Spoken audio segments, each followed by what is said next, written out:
கர்த்தருக்கு ஸ்தோத்திரம். இன்றைய காலை மன்னா. கர்த்தர் உன்னை பற்றி நம்பிக்கை இழந்து விடவில்லை. நீங்கள் அவருடைய சீஷரிடத்திற்கும் பேதுருவினிடத்திற்கும் போய் உங்களுக்கு முன்னே கலிலேயாவுக்கு போகிறார், அங்கே அவரை காண்பீர்கள் என்று அவர்களுக்கு சொல்லுங்கள். மார்க்கு 16:7. கர்த்தராகிய இயேசு உயிர்த்தெழுந்த அன்று காலையில் கல்லறை தோட்டத்தில் குழுமிய ஸ்திரீகளிடம் தேவதூதன் கூறிய வார்த்தைகளே இவை. நம் கர்த்தர் தம்முடைய சீஷர்களை சந்திக்கும்படியாக கலிலேயாவுக்கு சென்று கொண்டிருந்தார்.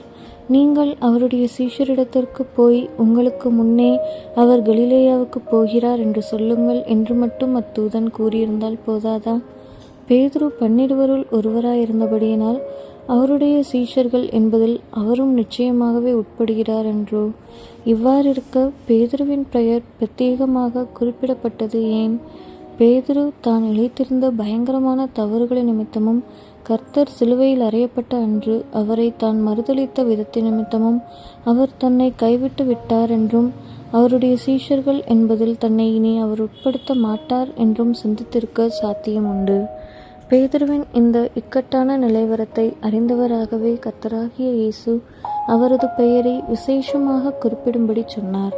நீயும் பேதுருவைப் போல் கர்த்தரை மிக ஆழமாக துக்கப்படுத்தி இருப்பதால் அவர் உன்னை கைவிட்டு விட்டார் என எண்ணுகிறாயோ?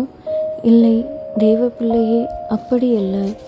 இன்னும் உனக்கு நம்பிக்கை உண்டு. அவர் நெரிந்த நாணலை முறியாமலும் மங்கி எரிகிற திரியை அணையாமலும் இருக்கிறார் என்று ஏசாயா 42:3 நாம் வாசிக்கிறோம். இங்கு நாணல் என்பது பியானோ எனும் இசைக்கருவியிலுள்ள உடைந்த ஒரு சுருதிக்கட்டையை போன்றது. அதனால் நல்லதோர் இசையை பிறப்பிக்க முடியாது. இன்று உன் ஜீவியமானது சுருதி இழந்த இசைக்கருவியைப் போல ஒரு நெரிந்த நாணலைப் போல இருக்கக்கூடும். இருப்பினும் இந்த நெரிந்த நாணலை பற்றி தேவனுக்கு ஒரு திட்டம் உண்டு.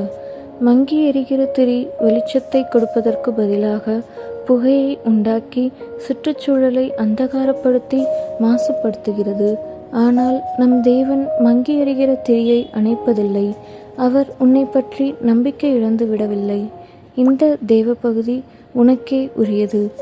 நீங்கள் அவருடைய சீஷரிடத்திற்கும் பேதுருவினிடத்திற்கும் போய் அவர் உங்களுக்கு முன்னே போகிறார் என்று சொல்லுங்கள் என்று குறிப்பிடப்பட்டுள்ள இங்கு பேதுரு என்னும் பெயருக்கு பதிலாக உங்களுடைய பெயரை சேர்த்து கொள்ளுங்கள். உன்னிடத்தில் சொல்வதற்கு தேவனுக்கு ஏதோ ஒன்று உண்டு. மறுபடியுமாக அவர் உன்னை தம்மிடம் இழுத்துக்கொள்ள விரும்புகிறார். அவர் தம் மகிமையுள்ள வல்லமையினால் உன்னை நிறைத்து உன்னை மாற்ற விரும்புகிறார். உனக்காக ஒரு மகிமையான ஊழியத்தை அவர் வைத்திருக்கிறார். ஆமேன்.